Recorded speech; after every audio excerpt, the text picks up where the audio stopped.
Howdy, I'm Derrick Day, and he is. I'm Aaron Tomlinson. Good to be with you, Derrick. Man, it's good to see you. I missed you last I week. know, I know. I kind of canceled on you in the last minute. No, dude, you had high priority things. So when high priority shit comes up, that's what we do. What we have to do. Yeah, yeah. So But I missed it. I missed it a lot. It's good to be back. yeah. So what is in the glass today, Aaron? Well, what is today? Today is Cinco de Mayo, so I had to go with the margarita. And you know what? I didn't have. I have a full bottle of 1800 tequila, and no margarita mix, and and I was like, fuck. So today it's Cinco de Scotland. So I'm having That works. some Glenlivet Founders Reserve, right? Uh, And in my glass, I have these cool whiskey stones that my son bought me for Christmas. So nice. I'm using those. They've been chilling for like 2 weeks in the freezer, and so also just to kind of cut the thing, I got a little bit of carbonated water here, some LaCroix. So it's like Scotch and soda, sort of. Yeah, sort of. Sounds good. That works. Yep. So today, friends, Roman countrymen, we are answering all of your questions. Whatever questions you have, we are going to answer them. Or we're going to give it the college try, right, Aaron? Right. Exactly right. So before we get started, Hmm. before we get started, I have a question. I have a question. And this is a question for you, Aaron. I'm going Okay. to prime the pump, right? All right. What is consciousness, and does consciousness augment spirituality or does it displace spirituality? Ooh, wow. So, what is consciousness? Is a controversial question. So I'll give you my ideas about it. Um, I mean, consciousness, first and foremost, right? Just by definition, is awareness. Yeah. Uh, so I guess the way I look at it, so we've talked about this a lot. Um, and one of the things I was thinking about with you and me that was really cool is how we end up aligning on certain things, and that's not a bad thing. I was thinking about that, Derek. I was thinking that's how real dialogue should happen Mhm. with people that you respect, that respect you, that are intelligent. If your views aren't refined in dialogue, then there's something wrong. You're just being dogmatic, in my view. Good point. So, through this whole sort of deconstruction process, I was kind of a lost puppy dog for a while Mm. because, 25 years of my life had been devoted to the Christian thing, and not without evidence. I would watch some of our friends go on Facebook as they were going through their process, and they would talk about, they would take a dump on prayer, which I get, I totally get. I'm not I'm not faulting them for it, but then they would add, I prayed and prayed and prayed, but nothing ever really happened. I gave my tithes, my offerings, nothing ever really happened. Um, like there was not much going on, and that was one of the issues that I had when I got into, especially with the faith movement early on, right? Because all these people are talking about healing, but I'm not seeing it, and all these people are talking about prosperity, and they're broke, and so I kind of early on developed this idea that we're really high on what we call back then revelation, but we're really short on manifestation. Mm. And I've always been pragmatic in that way. I've always been like, if it doesn't work, I'm not committed to something that doesn't work just because it's a doctrine. You know what I Right. mean? Yep. So as a result of that, I suppose through a lot of trial and error and adaptation, I got to a point where things were working. I'm not one of those that could say, prayer never worked for me, or giving, and receiving, sowing and reaping never worked for me, or because I could just recount many, many, many times, so much built up in my mind. This can't be empirical because I didn't keep track, but in my mind, at least, it worked more often than it didn't. Yep. So then you deconstruct from Christianity. And so from my perspective, I'm like, how do I understand then those experiences, those synchronicities, answers to prayer, whatever you want to call them, healings, miracles, precognitions? And so I just didn't touch that for a long time, right? And then you start kind of pressing my buttons a little bit in a good way, but about atheism. And I'll never forget, one of the episodes he said something like, if you haven't at least flirted with or taken seriously atheism, then you haven't gone You haven't far. deconstructed. Yeah. Yeah. And I couldn't just ignore that, right? I couldn't just be like, oh, whatever, It was like you laid down the gauntlet. And so in my processing with this, I was like, I have to have something to hang my hat on. I can't just say, well, but beyond just my experiences, like I can't deny my experiences. I can't explain my experiences, but I have to have something to hang my hat on. And I had read a number of works that were scholarly works prior to deconstructing about this idea of consciousness or consciousness outside of the body. In other words, this idea that it's not just everything in our mind is not just the byproduct of synapses and brain chemistry and all that stuff. And there's really been some fascinating experiments and things that have been done. And so I started listening to neuroscientists, and of course one of the things I studied after deconstructing was ancient Western esotericism, things like the Kabbalion, things like Hermeticism, and they would talk about consciousness. That, in fact, in some of the writings, that's the word that they would use. And so I began to piece together for myself and began to hear other people saying that perhaps, and this is theory, that perhaps the foundational building block of everything in the universe is consciousness. And that gave me a framework whereby I can understand my experiences. Like, for example, I don't know if people have heard of Franz Mesmer. Not a lot of people heard about him because he's way back in the 1700s. But he was a physician, and that's where we get the word mesmerized. Mesmerized, exactly. Yep. And this guy was doing in his writings, his experiments, and everything. He was working with what he called animal magnetism, and later became known as magnetic sleep, which then led into hypnotism, and actually was laid the foundation for Sigmund Freud's theories and what we call psychodynamic processes in therapy today. So Mesmer, I don't know what he tapped into, but he thought he tapped into, he believed that there were like liquid forces. This is a little bit off the topic, but I'll come back to it. Rock on. The astrological forces interacted with our nervous system to create sickness and disease or health and wellness. And he believed that the part of our body that responded to that was this fluid that he called animal magnetism. So we've talked about the aether before. So some people believed, there was an aether, which is more like an airy substance that connects all things together. Right. Well, he believed there was this like invisible magnetic liquid substance that connected everything together. But when I began to dig into his writings, it was everything that we saw in church. It provided an explanation for everything.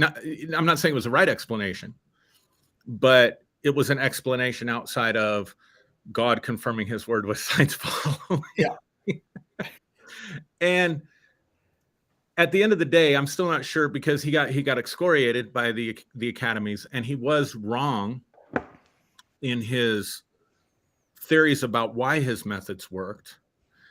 And so later they became refined, and this is how it led up to Sigmund Freud. Later it became refined to say that our imagination would be the word that they would have used back then. Our imagination, our deep conscious self, it has the ability to manifest these types of signs and wonders and things that I was seeing. So to come back to your question, how does that relate to spirituality? It depends on how you define spirituality, right? So the way I would define spirituality is that which is transcendent to the normal operation of things or the normal state of being. So, for example, if you have a really shitty day and you're able to come home from a really shitty day at work or whatever, and you're able to be genuinely grateful, genuinely happy in spite of your shitty day, you have transcended that shitty day by being able to be happy. Yeah. And so for me, consciousness, it would be potentially a, I don't know if scientific is the right term that I want to use, but I'm going to use that for lack of a better one right now. A scientific explanation for paranormal experiences, out of body experiences, contact with non-physical entities, which people have testified to for millennia. You know, even people today, most of the alien abduction stuff, if you really dig into it, like it's almost like they're saying with the Apostle Paul, whether it was in the body or out of the body, I do not know. Yeah. And so I think it gives us a framework to talk about these things and think about these things and maybe even rethink these things without all the religious trappings. Cool. So that's what I would say about that.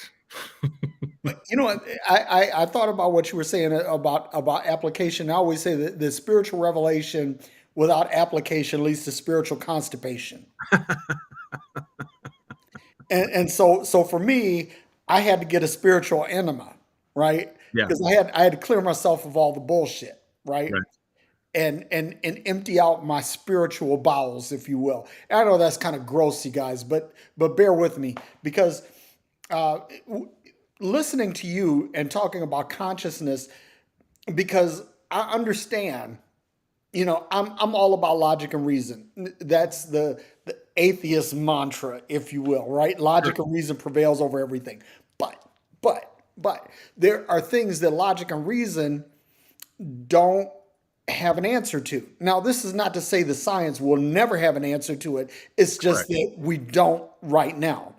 And so when we don't have an answer, we have to have some framework for operating, right? And so I do believe in a universal consciousness. Whether you want to call that ether, whether you want to call that the unified field theory, whatever it is, I don't know, but I believe that it's there, and I believe that this is the thing that connects all of humanity, but not just humanity. It also connects the animal kingdom, the plant kingdom, and that which we consider to be inanimate, Mm-hmm. right? Because this is a funny thing. Like in the Bible, Jesus said that if these people don't praise me, the very stones will cry out. Now, I've taught on that a couple of different ways, right? Because one of the ways that I taught is like Jesus was saying, you know, like if you don't praise me, these nuts will cry out. Because that's a word for that's a use for stones biblically, right? Right. But then when you talk about stones like rocks, then you say, okay, if the stones can cry out, then what he's telling us that there is a principle we don't understand, that inanimate objects do have a consciousness, Right. right? And so and when you look at the scientific application of unified field theory, it's like everything is connected.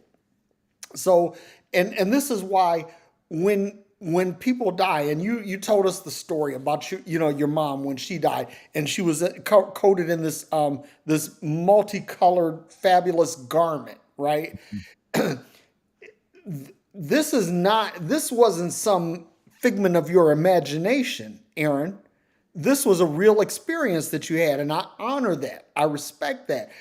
But what I'm saying is that that's part of the unified field. It's part of the consciousness that connects us all. So Right. this energy that you and your mom shared, this energy released itself one more time to give you a manifestation. So anyway, that Let me just piggyback on that. So because I like what you said, you know, there probably is a logical and reasonable explanation for these things. Maybe we just haven't found them or found it yet, right? yeah, And in reading Mesmer stuff and reading about Mesmer is really fascinating to me because his theory was clearly wrong, but his theory was about cause and effect, which is really a lot of what science is about, right? yeah, Um, but what happened was the academies threw out, in this case, I can safely say the baby with the bathwater. They threw out the phenomena because they couldn't explain the phenomena. And I think that's what we do a lot. Our brains grapple with, well, how does this? And we want to make it, we've talked about this, right? We want to make it verifiable. We want to make it repeatable. Yeah. What's the third thing? Measurable. Measurable. Tangible, Measurable, measurable, repeatable. yeah, yeah, yeah. And so what if we're not able to make it repeatable because we don't understand what we're dealing with? We don't understand the laws that govern these forces. And so one of the things that's interesting in my studies, and I can verify this in my own experience, is that it would seem that people who have a propensity to paranormal, psychic type experiences oftentimes experienced a lot of trauma, especially when they were younger. Now, here's why I think this is important, because, and this is where a unified theory of consciousness can explain this stuff, because if consciousness has guide rails based on awareness, Mhm. then it's a matter of fact that we are locked into states of consciousness every day. Otherwise, you couldn't have you couldn't do a habit. Right. So, classic example, the person who I remember, back when you remember when the PT Cruisers came out back Yep. in the like late Back in the 90s. 90s. Yeah. Yep. And so we didn't plan on buying one, but we ended up buying one, right? Yep. And we got this. I like things that are a little bit out of the ordinary. So we got this purple. I was like, okay, this is cool. We got this purple PT Cruiser, right? Yeah. And I thought this is going to be, was going to stand out, right? And all of a sudden, as I'm driving around, there are purple PT Cruisers everywhere. Yep. So I had never seen them before because I wasn't preconditioned to see them before. It wasn't on my radar. But as soon as I got one, it hit my radar and my consciousness, my awareness opened up. Yep. And now they were everywhere, right? So in my own experience and from my studies on these things, people more often than not will experience paranormal phenomena when they're in altered states of consciousness. And so like that experience with my mom, I'm waking up and I'm opening my eyes. So I haven't reset yet to my normal states of consciousness, right? Yep. Shamans would, take ayahuasca, or they would take shamanic journeys to alter their states of consciousness. And the thing, again, that's so fascinating about mesmer is people were mesmerized. The stuff didn't happen until he took them through a process that is not exactly like hypnosis that we do today. Hypnosis is a really watered down version of it. He would put them in very deep sleep, trance hypnotic states. And then these healings would spontaneously manifest in their lives. And so I just wonder if, in order to discover the laws and the rules by which this stuff operates, if an altered state of consciousness is necessary for that, it kind of messes up the whole observation piece of the scientific method. You see what I'm saying? Yep. And then that could also explain why people are able to bump into these things, because for whatever reason, in those particular moments, their consciousness is altered enough, but we can't make it repeatable because we don't know the processes to alter states of consciousness to access the potentials that are available out there. So you bring up a good point, because back in the late 80s, early 90s, there were two scientists at the University of Utah, and I don't remember their first names, but their last names were Pons and Fleischman, Mhm. and they claimed that they had achieved nuclear fusion at room temperature. Okay. Right? This was a huge deal. And so when others began to peer review it, it kind of fell apart, right? The wheels fell off. Well, this is not to say that what they did didn't happen. It just that they achieved something that wasn't repeatable, and that takes us into our first question from the lesser miracle. And he says, and by the way, the lesser miracle, I'm gonna reveal that this is our buddy Tommy. Tommy says, maybe if something is not tangible, verifiable, repeatable, measurable, etc., doesn't mean that it exists. It just means that we can't say that we know anything about it for sure.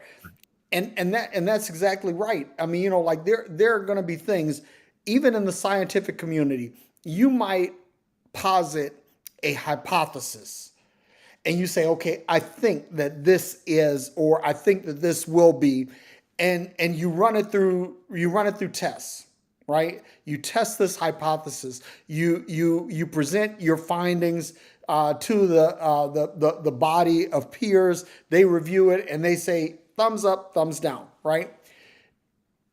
Even if it's not verified, even if it isn't repeatably measured, it doesn't mean that the incident didn't happen. It just means that maybe the test wasn't adequate, or maybe the environment, the input, the variables, that maybe something was missing, right? And that's why I say we have to be really careful about just me as an atheist, and I'm speaking to the atheist community. We have to be careful about dismissing spiritual occurrences, saying, well, it's not tangible, measurable, or repeatable, therefore it isn't, right? The thing is that if it's not tangible, measurable, or repeatable, then that means you cannot rely on it. It doesn't say that it didn't happen. So, Tommy, I hope that answers your question. And Aaron, I'll go ahead and give you a Sure. minute to piggyback on that. Yeah, I like how you said that there at the end there. So here's what I think. Like, as human beings, and our brains are not wired for open-ended questions. They just aren't. Yeah. Our brains are wired to give us a closed model of the world. We want conclusions. We want Yeah. answers. Yeah, and we're wired that way. And this can be easily demonstrated. I used to do this. So I'll never forget the first time it was done to me. There was we put on a whiteboard or a white slide, and you have this sentence: there is a snake in the grass, right? Yeah. And you have the grass as the last two statements. So you have there is a snake in, and then you have the grass underneath that. But what they would do is add another the to the end of the first sentence. And Derrick, I promise you, the first time somebody did that with me, I did not see both of the-thes. I didn't see them.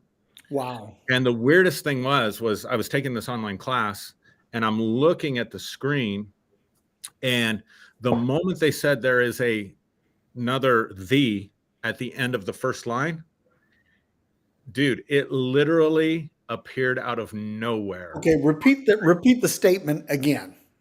There is a snake in the grass, but they would write it, there is a snake in the, and then the second sentence would be, or the second line would say the grass. So you had a the at the end of the first, and a the at the beginning of the second. Wow. Well, I was only seeing the at the beginning of the second, and they were asking us, what does the sentence say? And everybody's saying there's a snake in the grass. Everybody in the class. Wow. Wow. And then they said, no, there's actually another the that's there. And as soon as I said that, it's like my perception opened up and I was able to see it, right? Yep. So just psychology, basic psychology of perception, you can't operate in the world if you don't have closure, if you don't know what to expect and anticipate and have a framework for what you're experiencing. So extrapolate that out a little bit. We don't like mystery. We don't like questions that we have to wrestle with. We like questions, but we don't like questions with mysteries that we can't answer. Yep. And so I think sometimes that this is where dogmatism comes from on either side of the aisle. And it doesn't matter whether it's religious dogmatism, whether it's academic dogmatism, whether it's atheistic dogmatism, whatever the case may be.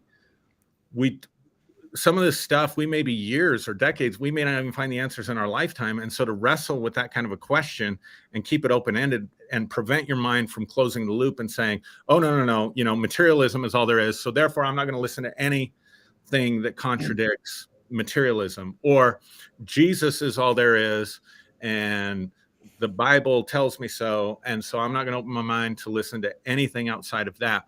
Or, you could see this in the conflict between the medical community and the holistic sort of nutrition, naturalist, naturopathic type community, right? They're at odds with each other. Well, that's that big pharma, fuck medicine, all that stuff. But then they're like, well, that's just pseudoscience, on the other side of the aisle. And so we're going back and forth, but it's all because we have this need for closure. Yep. And it's funny you talk about the need for closure because the entire death industry is centered on that, right? You have to have a casket. You have to have the body dressed. You have to have a service and all of these things, open casket and all of that. Why? Because the human psyche is wired for closure, and they understand that, and they play on that, right? So it's like, I'm trying to think. Somebody told me this once. They were saying, God, I'm drawing a blank, but somebody close to me, somebody that you and I both know, they told me this. They said that when their mother died, they didn't view her body Hmm. because that was something they didn't want, that image Right. as part of the closure. A lot of people do But that. but this is how the funeral industry operates, right? This is how they sell you product, how they sell you services, how, sell. And I'm not saying, I'm not bashing the funeral industry. They're just taking advantage of something that the human psyche is wired for closure, right? Hmm. And so the catch is that, well, let me say this, that in everything, there is not necessarily closure. There are simply open ended questions or open ended events. And one of the things that, and I see Carl Forehand is on here, and Carl talks about this, Keith Giles talks about this, that basically embracing the mystery is saying that I'm okay with not knowing the end result. I'm not knowing at the end. What's at the end? I don't know, and frankly, I don't give a shit. Right? I'm more involved in the now, and being aware, being alert, being conscious. Right? Than trying to figure out everything. Trying to come to a conclusion on everything. So there's another question that came up, and this is my friend Fred B. He says, Derrick, I have a question. Caught your interview on Harmonic Atheist. Will you happen to have a PDF or a condensed resource that juxtaposes the mythological stories with Christianity? Fred, no, I don't. I don't have an answer to that. However, you have my number, Fred. So you could call me and we could talk about this. But for the sake of your question and for the sake of this discussion, I will say this, that there is a ton of resources out there that basically tie Christianity to other myths and legends, right?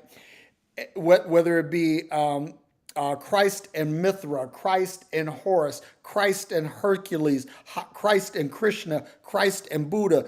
There are tons of resources out there that, and honestly, the Christian narrative is in no wise original.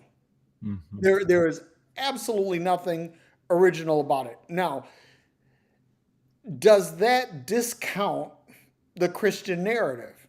Okay, for me, it does. For me, I'm caveating it with for me. But for many of you, and I see this all the time, there are people who are ready to deconstruct. They are ready to re-examine their faith. They're ready to re-examine the narratives that they've been taught, but they cannot dismiss the Christ. Okay, great. That's fine if that works for you, but it doesn't for me, right? So finding resources that juxtapose the two of these, Fred, there are plenty, and if you, and here's the thing, Fred, let me say this too. Fred's in the Dallas area, which is about 4 hours drive from me. I'm planning a road trip to Dallas just to visit family and everything. And Fred, when I come down that way, I'm gonna look you up, and we'll crack open something, and we'll talk about it. But Aaron, I'm gonna kick that one over to you.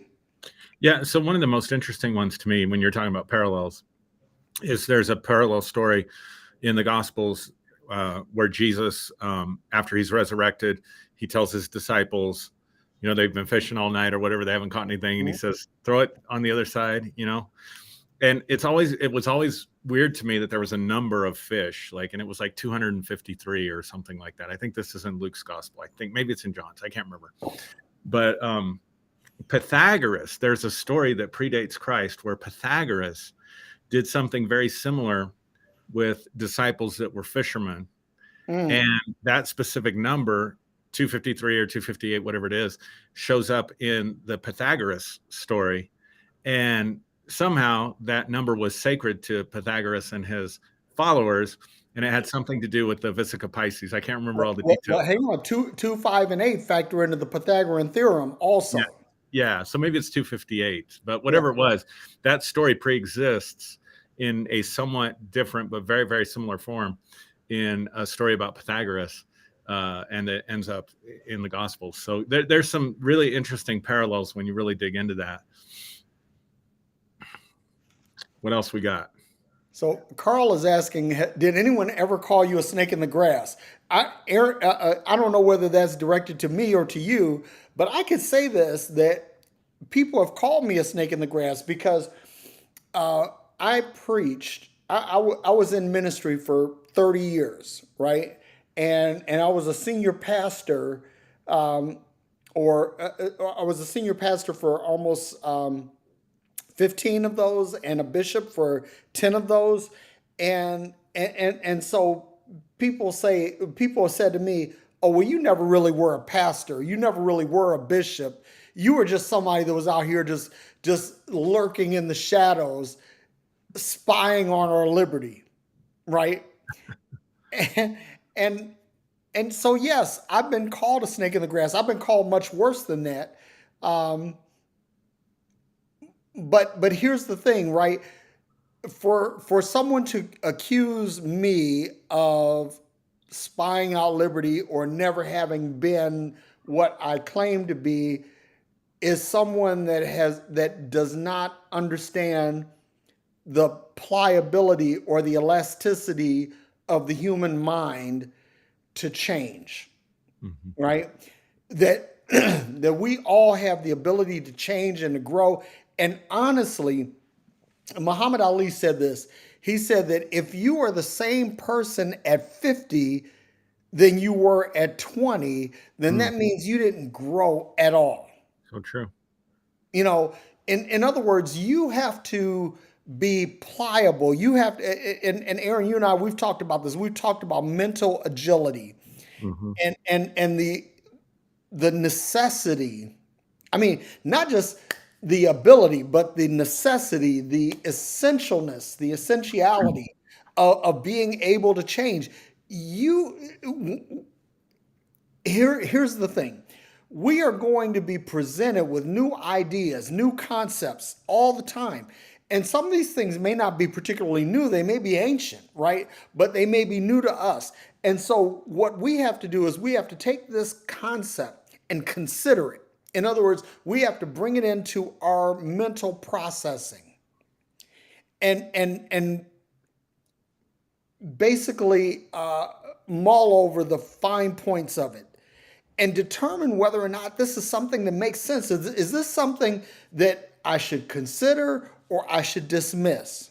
Right? And everybody's consideration or dismissal is going to be different, but it's like if you're not willing to consider a contrary idea to what you hold to be dogmatically true, then you are essentially mentally dead, because the only people that can't not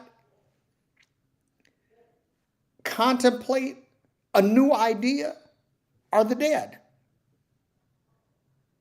The unconscious. The unconscious. Thank you, Aaron. Very good. Very. I see what you did there, my man. See what I did there? I see what you did there, and that's Aaron. That's one of that's reason 9,991 why I love you as I do. I was going to answer Carl and say, has anybody ever called me a snake in the grass? I don't think anybody that ever derided me was that nice. I got a question for you, Derrick. Okay. because this one I had to contemplate and think through too, but I want to hear how you did this. The other argument that you get from Christians about why Christianity needs to be followed and whatever is in regards to morals and ethics. If you don't have a God to tell you what is right and what is wrong, then everybody can just go do their own thing, and you'd have complete anarchy and chaos and whatever. So after deconstruction or through that process, or however you think about this, how did you think or rethink or think through ethical guidelines for yourself or moral guidelines for yourself? Okay, before I answer that question, let me pour a little bit more scotch in my glass because this is going to take some talking. Yeah. First of all, if the only thing that keeps you moral is the threat that some supernatural being is going to rain down fire and damnation on you, you're not moral. You're just a psychopath on a leash. Mm. Okay? And so there are certain things, right? Like humanity. Let me take you back. John Carpenter's Avatar movie, Mm-hmm. right? In the Avatar movie, the people in I forget what the name of the planet. I think is Pandora. Mm-hmm. The people, when they killed an animal, they would speak to the spirit of the animal, and they would say, "I see you. Mm. I see you." In other words, they're acknowledging this spirit that I'm releasing this spirit. They had a morality that was not rooted in anything spiritual. Mm-hmm. When you, part of how spirituality evolved was because humans needed a way of processing death. I mean, let me tell you something before I go any further, that understanding death, I think, is essential to the human condition. Because when we misunderstand death, then we start assigning all kinds of things to it that may or may not be correct. So here's the thing. When a human being dies, we don't know what happens to the life force. We don't know. And so when people, when humans began killing other humans, you recognize that there's something that's not quite right about that. If you have been in the military and you have had to kill based on some military objective, strategic or tactical, if you don't recognize that there's something wrong with that, there's something wrong with you. There's something broken with your humanity. And I'm speaking from experience. I'm not speaking conceptually. I'm talking about, this is real shit. You go out into the field and you're going into the kill box, and there are people that are trying to kill you, and your objective is to stop them from killing you, which means you have to kill them. And if that doesn't bother you, there's something fucked up about you. There's something broken. So it doesn't matter whether you're a Christian, whether you're a Muslim, whether you're a Jew, whether you're a Hindu. That doesn't matter at that point. At the point that you see that the bullet that left the barrel of your gun has relieved a human body of its life force, at some point this has to register in your mind that this is fucked up. Mm-hmm. Now, do you need a God for that to register? I think that even an atheist, even a complete atheist or an agnostic atheist, it doesn't matter. Wherever you are on the atheistic spectrum, at some point, the release of a human life, not even a human life. Let's take this. Let's walk this back a little bit, right? Because I remember I worked for a, let me say this, the major food producing or protein producing company in the world. And we took a tour of how meat is processed, how cows are processed into beef, how hogs are processed into pork, and how chickens are processed into, well, chicken, right? And and one of the things that in looking at all this, I said, okay, the process doesn't bother me because I understand this is how the meat gets to our table. But the life ending touched me in a very profound way. As is animals.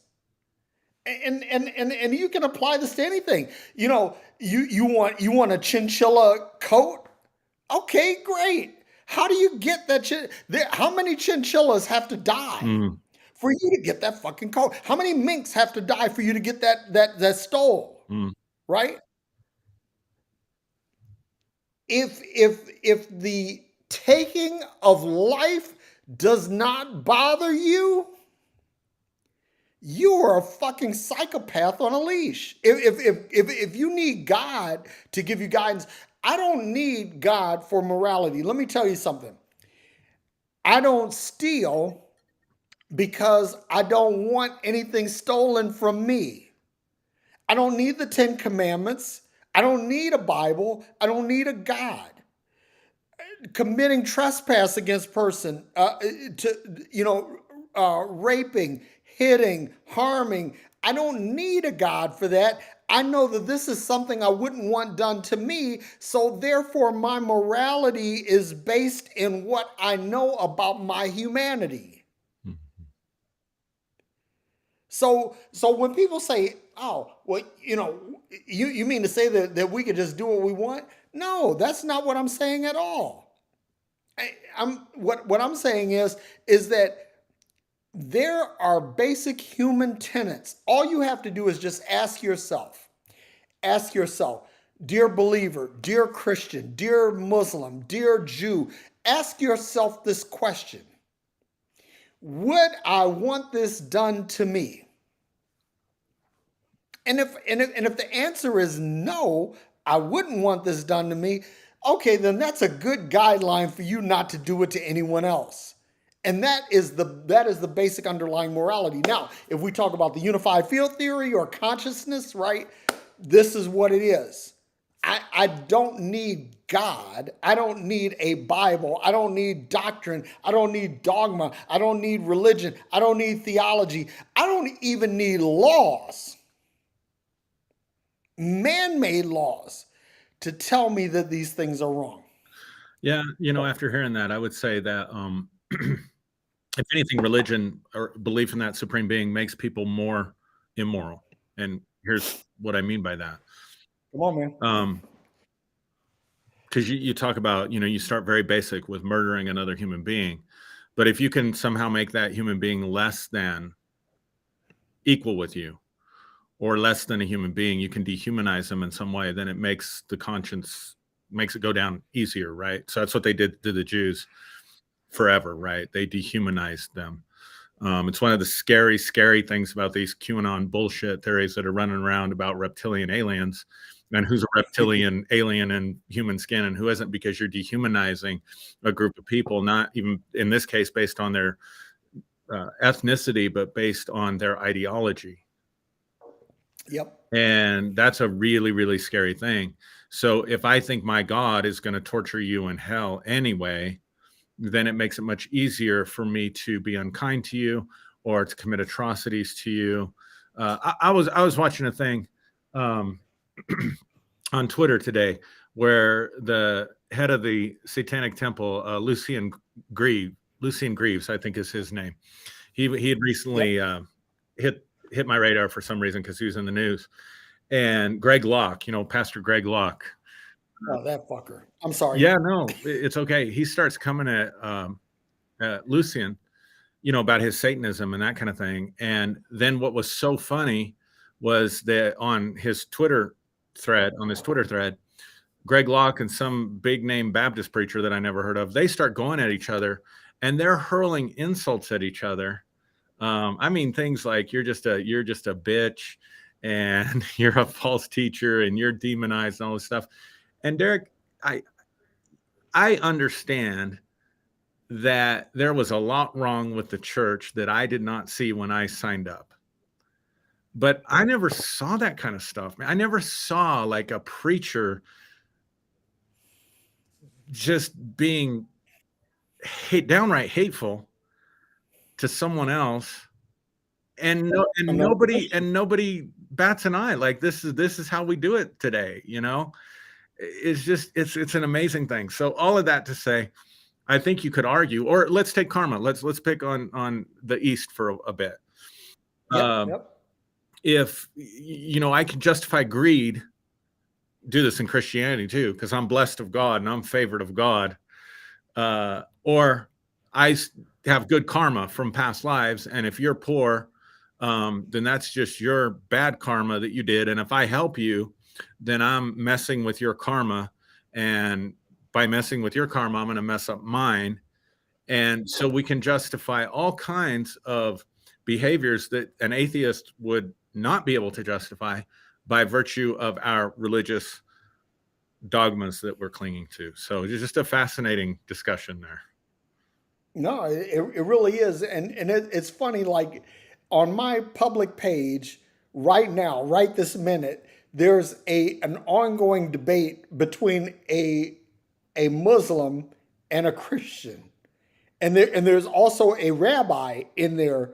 So it's a Christian, a Muslim, and a It's just a Jew, joke. A and Muslim, a they, rabbi, and a Christian entered into Facebook. this is your stereotypical George Carlin joke, right?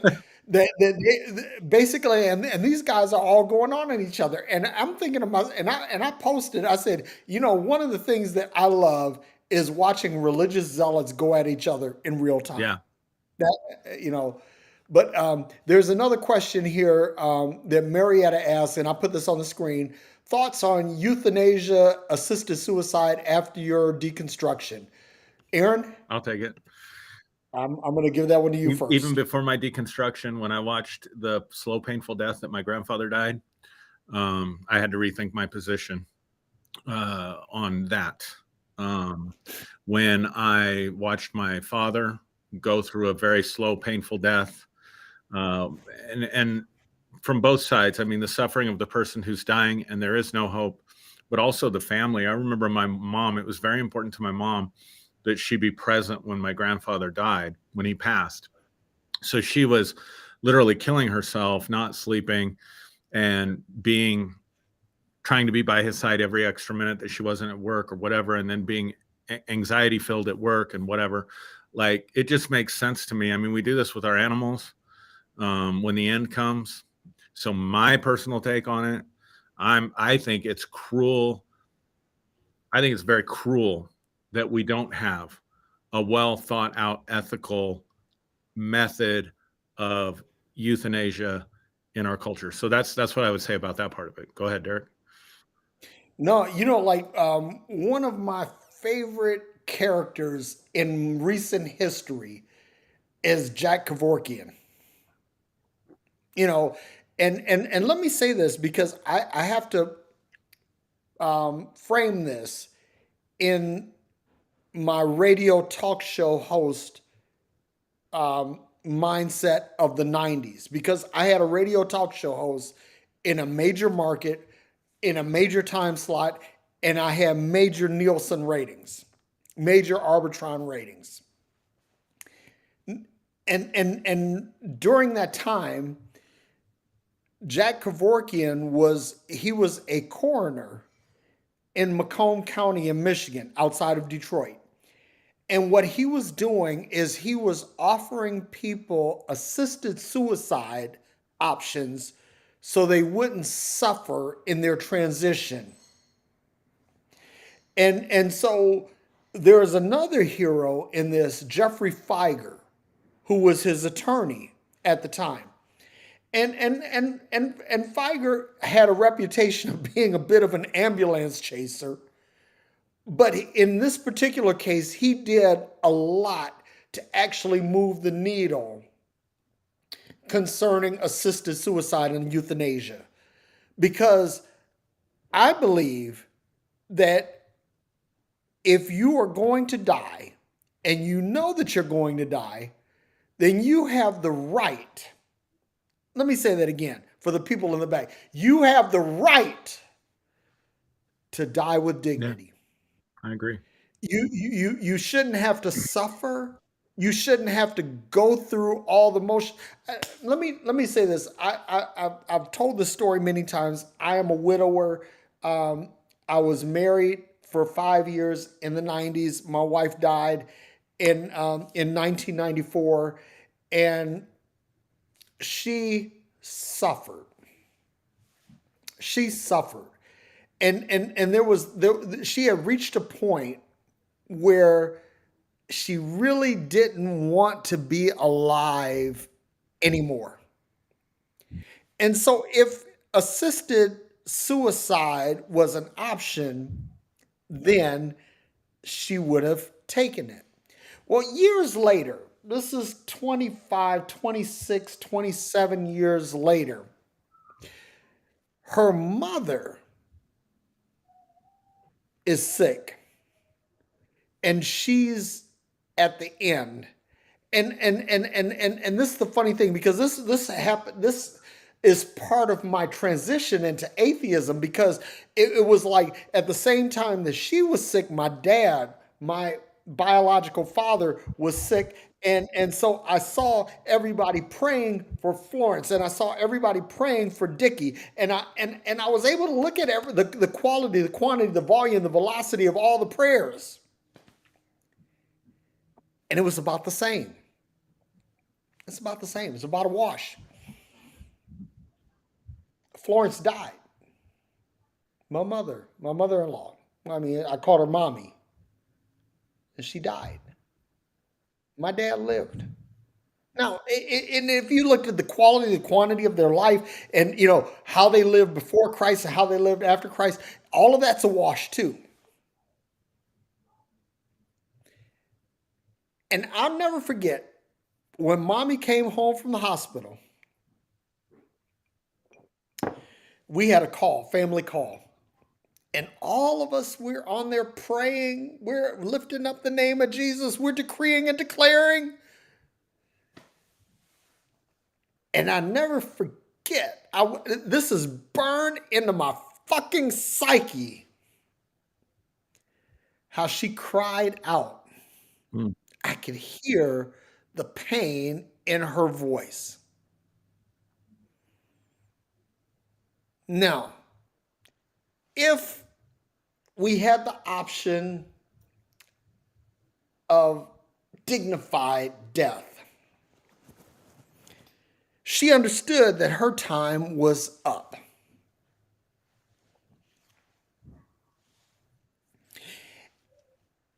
And if she could have gone out like that, she would have surely taken it. Now, there's some people that they'll say, okay, well, that's not for me. And if it's not for you, that's fine. That's okay. But there are people out there that are suffering. And no one, listen, animals, if we have a dog, a cat, a horse that we know is suffering, then what do? We put them down.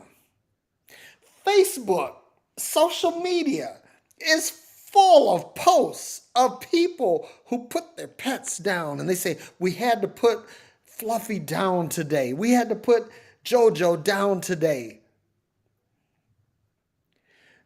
Dogs, cats, animals get more fucking dignity in death than human beings do. And that's a goddamn shame. So that's my point on it. I used to believe that if you committed suicide, you go to hell. Well, first of all, I came to the conclusion that there is no hell. That's something that Christianity as a religion concocted to keep people in line. But taking it a step further,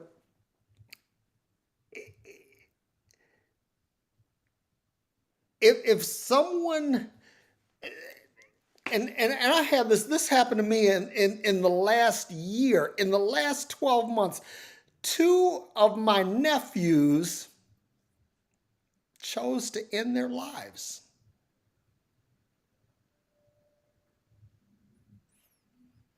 Now, if you look at it from the Christian standpoint, they're going to hell. Or if you look at it from the humanistic standpoint, they were cowards. Mm. But I don't see it either of those ways. There was something going on in their life, and at that moment, at that instant, this was the only option that they could concoct. And if this is your only option that you can fathom at this particular point, then goddamn it, that's you. And who the fuck is anybody else to judge? So for me, I've deconstructed the whole concept of death. The law of conservation says the energy is neither created nor destroyed. So if you die in this realm, your energy simply transposes to another form. Anyway, I'm sorry. I got it. Well, it fits with the discussion we were having about ethics and morality because,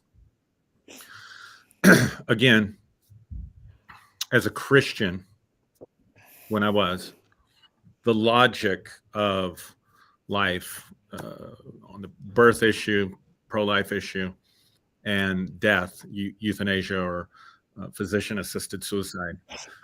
The idea is a creator gave life, and so therefore only the creator has the right to make those decisions because that was the origin. That he's the author of that, right? So if you're a victim of rape or incest, you're 12 years old, it doesn't matter. God put that life in there. And so there's some purpose to that life that God put, and we don't have the right to terminate that pregnancy. At the other end of it, God's the one that takes life. Now, where it gets tricky, even as a Christian, is, yeah, but we got life support machines and we got all this other stuff where we're taking that choice away from God and extending life beyond what's reasonably sane or humanitarian, right?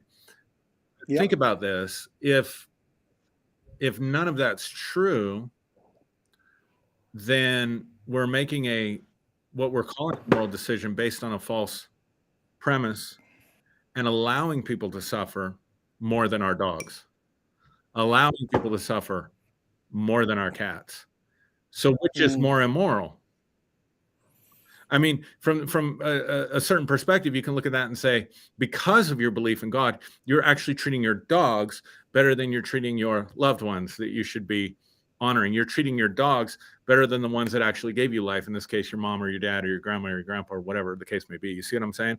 So again, it's just when you think about these things, it is possible to actually be more immoral from a non-atheistic or from a theist standpoint than it is from an atheistic standpoint, because the atheist belief frame, at least allows for flexibility in discussions about these things and what we decide is best as a society and how we approach these things. So let's see. There, people are asking questions out here. There's Yeah, a yeah. lot All of, right, let's get to them. yeah. So Carl asks, he says, "Will I give you my hat?" And Aaron, yes, I will. If you want this hat, you can have it. I, And if you don't want this particular hat, I'll get you one exactly I like it. appreciate the gesture, but I think it looks pretty good on you. I'm good. Thank you, Carl.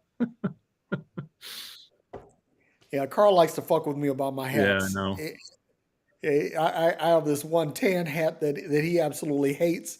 And Carl is supposed to be here. I think he's going to be here next cool. Thursday. And and so when Carl comes here, I'm giving him that fucking hat. I'm gonna give him the hat that he hates, and then I'm going to demand, because he's my friend. I'm going to demand that you wear that hat. Oh, I can't wait. What else we got here? Um, I love that you can speak about that stuff with passion, by the way, Derrick. Like, I mean, you were preaching a sermon from a certain perspective, and just the passion that you put into the way you expressed yourself on these issues tonight. It's inspiring, man. well, here's the thing. I've always said this, that the best sermons that you'll ever preach as a preacher are sermons that you preach to I always said yourself. the same thing. Uh, because if it doesn't resonate with me, I can't with good conscience preach it to anyone Yeah. else. But there's okay. So here's one. Michelle Cooper. She says, if Jesus was mythological, and I don't care if he was, why in his cross story did he offer forgiveness and not die threatening revenge? Weren't most gods violent? Aaron? I knew you were going to hand that one off to me. Yeah. Hey, listen, man. I'm throwing you a big meaty fastball there, man. That's a great question, by the way. That is a really great question. And I don't know, I honestly don't know the answer, even with my study of ancient cultures and specifically ancient Western culture. I don't know if you could say every god was vengeful or wrathful. I know that this idea of the gods to some extent and to some degree rose up because humanity didn't know how to deal with nature. They didn't know how to deal with storms and droughts and locusts. Or And, death. yeah, and so the belief was, well, these must be coming from the gods, so they must be angry, so we need to appease the gods in order. And so that's where a lot of your festivals, and that's why even the Christian festivals or the Jewish festivals, excuse me, are built around the agricultural cycle. But anyway, I digress.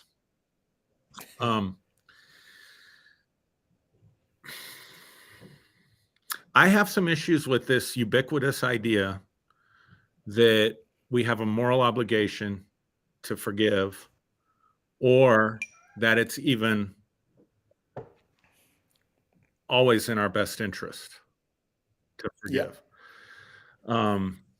Let me interject Yep. here, because I'm on the record as saying forgiveness is overrated. But continue. Yeah. So, and I kind of came, I was just rethinking this. I think things get so embedded in, particularly those of us that are Western people, they get so embedded in our, what Carl Jung called the collective unconscious. It gets so embedded into our way of being and thinking and talking to each other about things as a society. It's like this one massive Western groupthink that was actually inserted because of Christianity. And because I believe that Christianity really didn't begin with Jesus.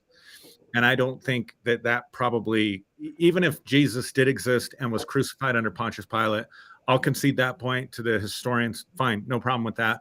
But even if he did, we know for sure that the gospel accounts are not eyewitness records. So nobody knows if he even said that to begin with. And so, in my opinion, the Christian religion rose up under the authority of bishops. It was one giant power struggle, to be honest. And it had to do with the Roman Empire. And so I think that teaching citizens to be weak, conditioning your citizens to be weak, is part of the power game that's at play here. Not that much different than our school system. I'm just going to get off on that for a second, No. where our school system was structured and ordered to create good laborers for the aristocrats, basically. I mean, I don't know what else to call them.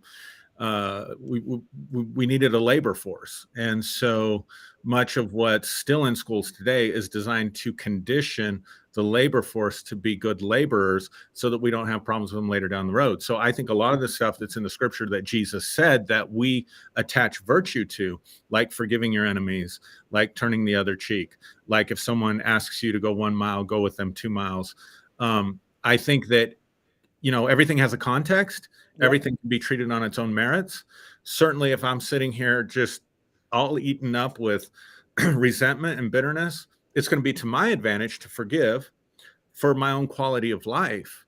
But I remember specifically dealing with an issue with one of my children where he was being bullied and was in a group of friends. I'm sure we've all seen this at times, maybe with our kids, where they're with a group of friends who aren't really their friends. And if we somehow think that, taking the high road is just allowing yourself to continue to put up with that stuff, then because of a moral high ground, then I'm instilling in my child from the perspective of a moral high ground that they have to continue to put up with that stuff. When the better decision is to realize that my life is better when I don't have toxic people in my life. Yep. And if people are going to be toxic to me, I don't want them to be my friend. So therefore, forgiveness, the way we think about it, or reconciliation, or wishing them well, and all that stuff, that's preaching weakness to my child, and that's setting him up for codependency. And this is why you see so many Christian marriages that end up in codependency and they stay together, and it's just absolutely toxic. So my personal opinion on that is that it had nothing to do with a theological statement that the God of Jesus was completely different than Zeus or Apollo or whoever else might have, whatever. I think it was deliberately instilling an indoctrination of weakness Yep. into what would make you a good subject for the Roman Empire. And that's why those things got put in there. And that's why those things got canonized. And I think we need to rethink these things and realize that we give a hall pass to these things, as you always like to say, Yep. Derrick, because it's so embedded in our conscience that, oh yeah, of course it's better to forgive. Oh yeah, of course, the Amish people who, forgave the people that shot up their community a couple decades ago or a decade ago, whenever that was. We make a movie about that, Amish Grace, and oh my God, and it just touches our heart and all that stuff. And I just have to call bullshit on that. And I think we need to be able to disconnect ourselves from these sort of ubiquitous ideas of what's really moral and virtue. And we might need to rethink some of these things as to what is really going to make for a healthy life for a person. And I don't think forgiveness or a mandate to forgive in every situation, because it's some universal law or it's some higher virtue or it's some higher vibration, it is at all the way that I want to raise my kids to set them up for the happiest, most successful, productive life that I possibly can. So that's my answer to that. Derrick, I'll kick it over to you. No, and you said something there. I'm gonna key in on the word vibration, right? Because our new age love and light friends will say that, hey, higher vibration says that I'm going to forgive, right? I don't agree with that, right? Because there are some things that if somebody, I'm friends on Facebook with the mother of Trayvon Martin. She is a Facebook friend of mine. And she is a really, really positive person. But she has not extended forgiveness to George Zimmerman and to the legal system that exonerated him. And some people would say that Sabrina is holding on to something because of that. And I disagree. I think that there are some cases where there is no forgiveness. It's like, let me say this. At the very best, there's a detente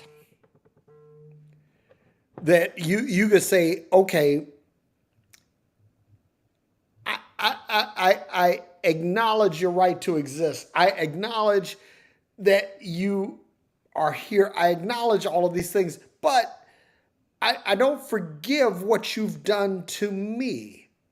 And in the case of Sabrina and Trayvon, is that George Zimmerman took her child away from her over bullshit. Hmm. Asking her to forgive George Zimmerman is a concept that is doing a lot of heavy lifting.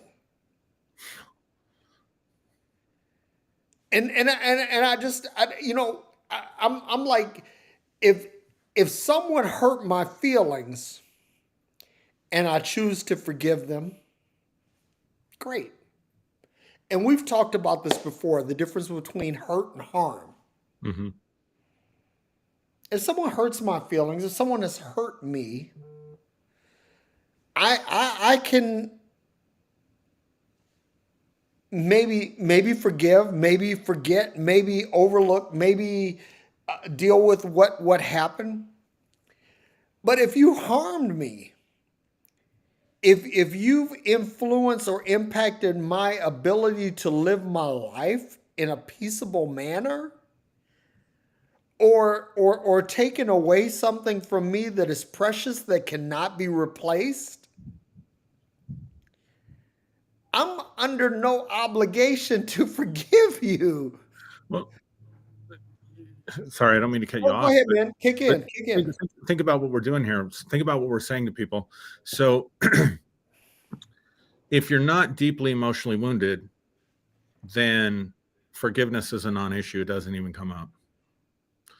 So what we're doing is we're taking people who have been victimized, we're taking people who are wounded, we're taking people who are doing their best to cope with what has been given to them or presented to them in life, and they're trying to deal with this emotional wounding, and and then we're putting the added pressure of, well, you have to forgive the offender, and then we're saying that pressure has a judgment attached to it, either from God, or Mhm. like you said, from the Course in Miracles, is all about forgiveness. You don't have to be a Christian. And this Yep. is why I said it's ubiquitous to Western thinking. The love and light community, Mhm. Uh, so now we're saying, okay, well, so now we're shaming you in your pain. Yeah. You've got emotional pain. The reason you can't forgive is because you have not healed from your emotional pain, or you're trying to cope with your emotional pain, or you're trying to process your emotional pain. You're trying to do something redemptive with your emotional pain, perhaps even, right? Yep. Um, and then we're saying, we're putting the burden to make the situation. I mean, it's so backwards. It's so fucking upside down. Think about it. We're putting the burden on the victim to make the situation right by forgiving the trespasser, instead of, like we talked about restorative justice a while back, Yep. instead of putting the burden on the oppressor. Where is it in the Bible? I mean, the Bible pretty much says, do not fret when you see the wicked prosper. Leave it to God. God's going to set everything right someday at the judgment, or when he comes back. I saw somebody post something about Jesus coming back as Rambo. Then God's going to set everything right. So leave the oppressors to God. But if you're the victim, it's on you to do something virtuous. It's on you to do something moral. It's on you to do something right in order to fix yourself in the middle of that situation. Think about how jacked up that is. How come there's no mandate in scripture that says it's on the oppressors to do certain things? And I know there is, you can cherry pick here and there, but the main theme, nobody's out there saying, well, Jesus said, if you've oppressed your brother, you need to take these specific steps to make it right with them. But no, but Jesus did say, if your brother sins against you, forgive him. Yeah. And that's the thing, right? Is like, basically, that is like giving a hall pass for something that someone has done. And so let me pick on me for a minute, right? Because I understand that a lot of the reason why a lot of the things that I say is not really received well is because of the color of my skin. Let me say that again.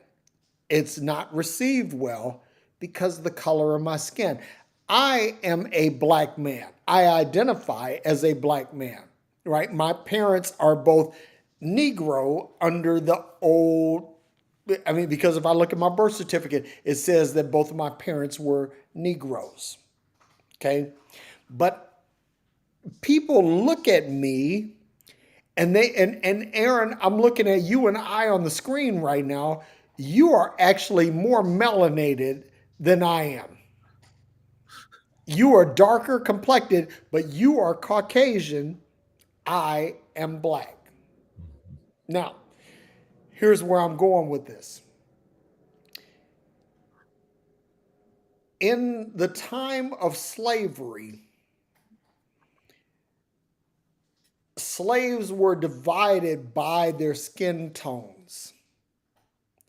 And the closer you were to white, the more benefit you get. This carries on into 2023 because black people who hear my content don't trust me because of my skin tone. White people don't trust me because I'm reminded, I'm a living reminder of them to what slavery did. Because my great grandfather, John Hill Stoudemire Sr., was the son, he was born a slave, and he was the son of the plantation owner. So part of my light skin is attributed to the whole slave thing, the rape culture of slavery. But this creates a problem for me when I begin to speak my truth because it's not received by whites, because I'm a reminder of what happened to black people at the hands of white people. And I'm not trusted by black people because I am a reminder of I am what would have been a house nigger in the older lexicon. So I say all this to say that there is a harm that was caused that makes it difficult. Basically, everything that I say or do, Aaron, is uphill struggle. Yeah. Whether it be professionally, whether it be theologically, whether it be philosophically, it doesn't matter. Yeah, it's true. I have an uphill struggle. Now I'm not calling myself the victim. I'm not saying that.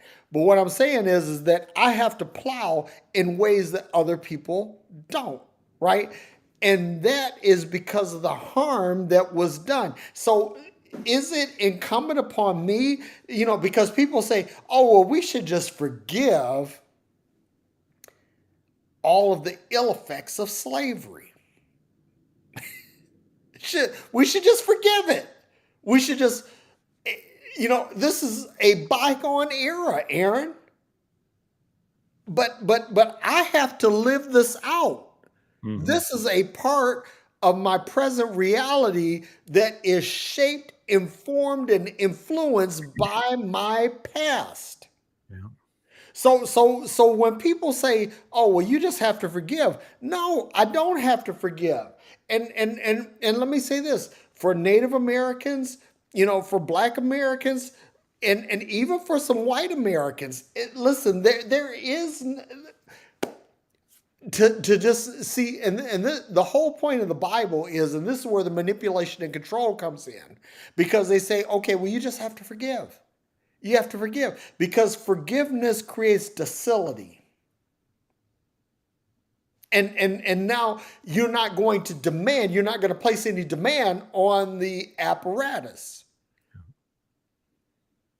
And I say bullshit to that. I mean, listen, if you're black, you have a right to place a demand on this. Well, apparatus that enslave you, that puts you into bondage, that oppresses you. You have a right. If you're a Native American, you have a right to put pressure on that.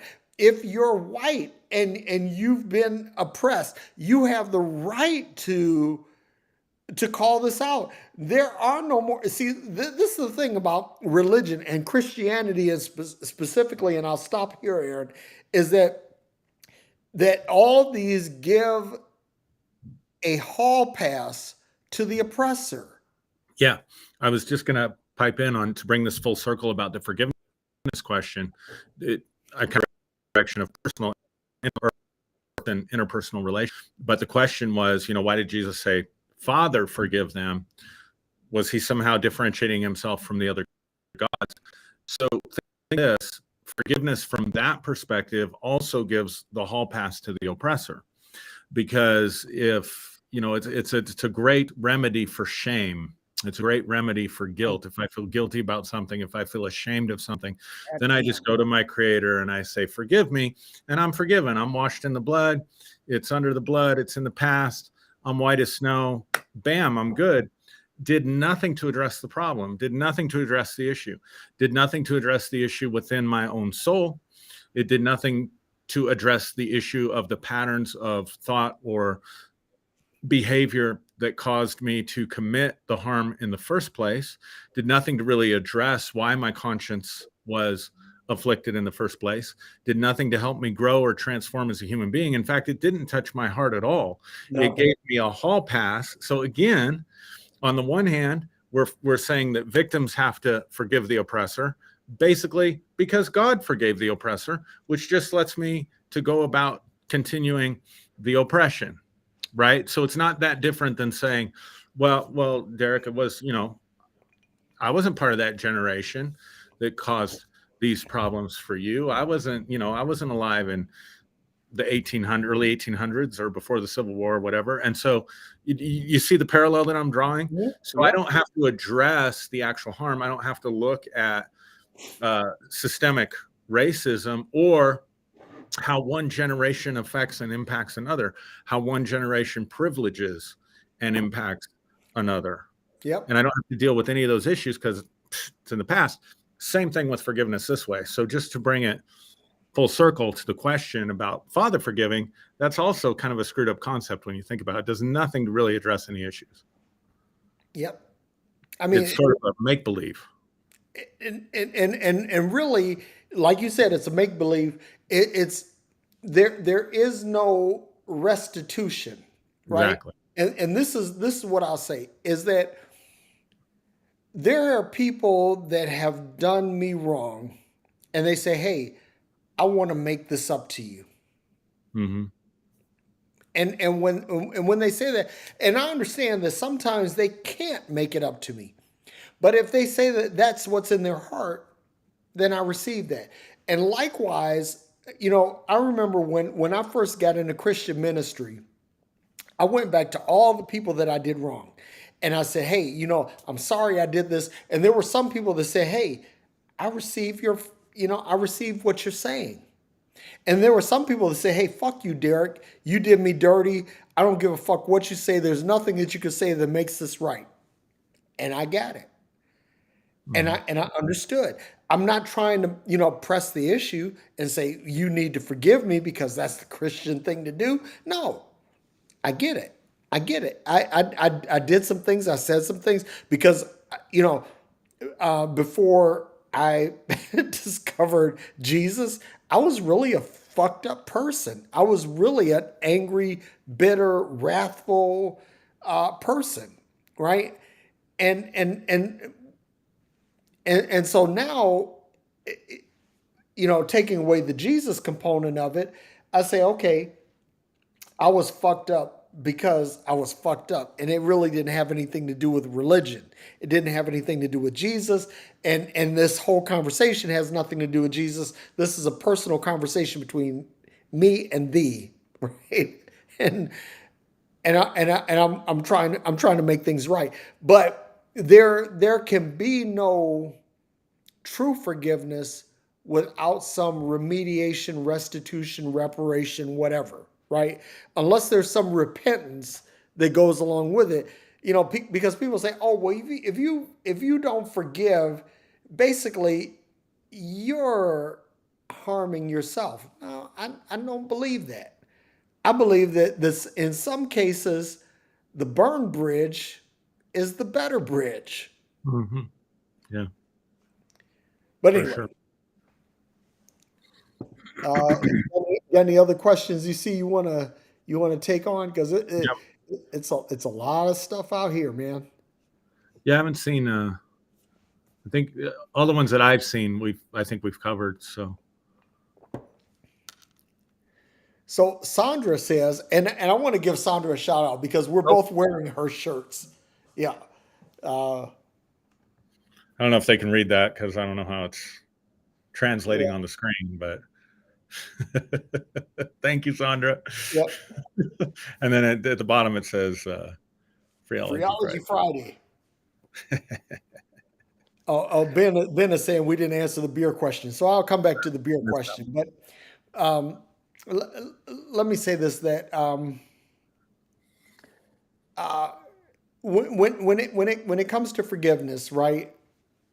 And for everyone out here, I want you to understand this: that you are only obligated to forgive to the point that the party that harmed you is willing to recompense what they did. And if they're not willing, then by all means, if you want to hold the grudge, hold out, I don't care how you do it, you're justified in that. Okay.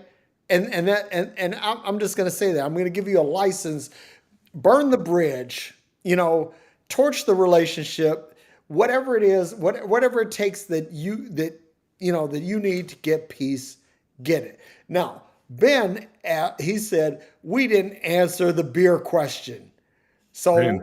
the, So the, the beer question is that we drink a lot of mixed drinks on here. Now, Aaron has actually drank beer on the show. I haven't, but maybe we need to have a beer show. And Ben, I'm okay with that because there are many good beers out here. There are good micro beers and there are good macro beers. I'm going to say this for the record, as far as macro beers, I like Michelob Ultra. It's like if I have to just have beer in the house, that's my go-to. It's cheap, it's low carb, and it tastes decent.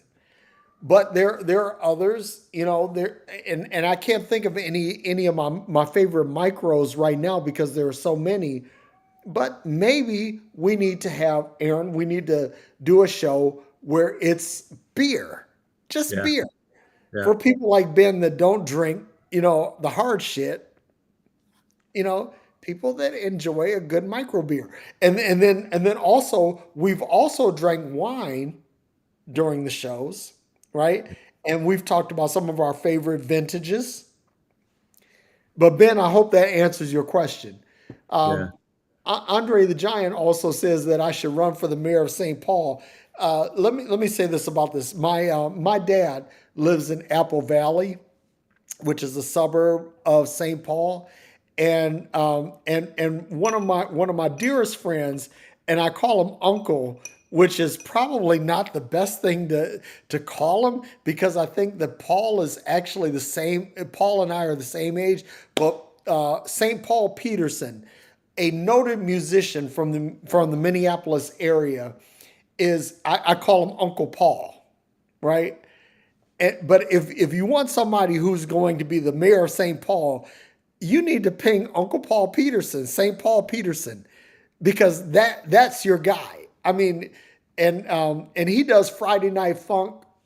Check out his videos where he gets together with other well-known and noteworthy musicians, and they do a jam session on basically everybody kind of plays their own part, but St. Paul Uncle Paul mixes it all together and makes it's dope. You just have to check it out.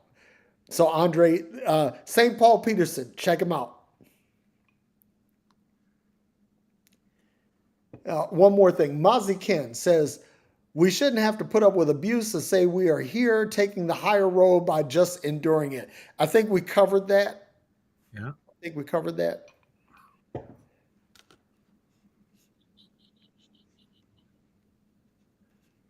Let's see. Brett Erickson says, and who says what is good for you or bad? Let us not hurt each other. But again, some think differently based on what they've been taught or label things mostly on fear of punishment or maybe love. Whatever you concept of either of them are, I don't know. And yeah, I think we kind of covered that too. Um, and then Carl says, and y'all listen, Carl Forehand, go out there, buy his fucking books. Check out his website. This guy is a gifted writer, gifted speaker, all of that stuff. But Carl says forgiveness often causes us to bypass our trauma, Yeah. and I think that we've talked about that too. Um, man, there's something to be said. We need to do a show on this, Aaron, on trauma bypass, Yeah. because that is there's so much to unpack there. Yeah. Yeah. It would be a good one to do. All right, man. It's after 6:30, my time. Yeah, we've gone an hour and a half, and man, so many good questions here. And listen, guys, for those if we didn't answer your question, it's Aaron and I. We're going to go through all the questions, and we'll deal with those. But this has been great. I mean, it's been cathartic for me. It's been awesome. Thanks, guys. Thanks, everybody, for the questions. They were great questions. Thanks for participating. Really appreciate each and every one of you.